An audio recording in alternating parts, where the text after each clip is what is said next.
आप जानते हैं कि आज दुनिया में जगह जगह पर युद्ध चल रहा है और इसीलिए आज का हमारा टॉपिक है, क्या शांति की स्थापना के लिए युद्ध जरूरी है?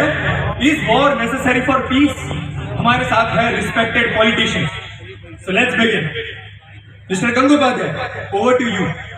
सबसे पहले तो आपका धन्यवाद कि आपने हमको तुम्हारे शो पे इनवाइट किया।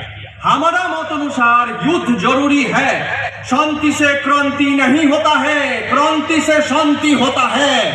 इस ससुर का नाती कैसा बकलोल बात कर रहे हैं बे?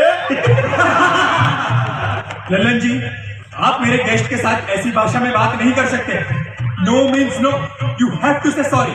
हाँ ठीक है श्रीमान। ठीक है नहीं Lallan ji, you have to say sorry. आपको माफी मांगनी पड़ेगी आपको माफी। आप माफी मांगते हो या नहीं? India wants to know. अरे रुको भाई, हमें बोलने देंगे तभी तो हम मांगेंगे ना माफी। आप तो बुलेट ट्रेन की तरह धड़ाधड़।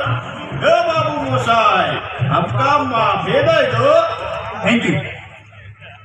Coming back to the topic, Russia और यूरोप में टेंशन है, चाइना और ताइवान में टेंशन है, नॉर्थ